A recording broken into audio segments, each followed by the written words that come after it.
Welcome to நம் சமையல். இன்னைக்கு பார்க்க போகிறது பெரிய நெல்லிக்காய் தயிர் பச்சடி. அது எப்படி செய்யுதுன்னு வாங்க பார்க்கலாம். அடுப்பில் அரைக்கரண்டி வச்சு வச்சுட்டேன். அரைக்கரண்டி எண்ணெய் ஊற்றிக்கலாம்.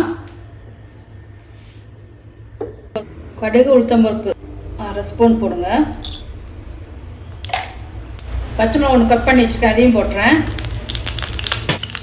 நெல்லிக்காய் சுரண்டி வச்சுருக்கேன், பெரிய நெல்லிக்காய், அதையும் போட்டுறேன். 2 கருவேப்பிலை வைக்கலாம்.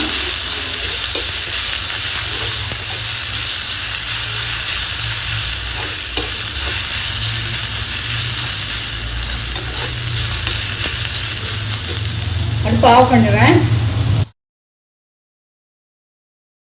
தயிரில் தாளிச்சத்தில் கொட்டிடலாம்.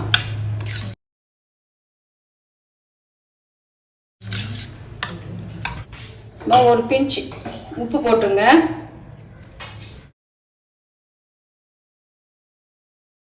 பெரிய நெல்லிக்காய் தயிர் பச்சடி ரெடி ஆயிடுச்சு. வீட்டில் செஞ்சு பார்த்துட்டு எப்படி இருக்குன்னு சொல்லுங்கள். வேற ஒரு ரெசிபியில் சந்திக்கலாம். நன்றி.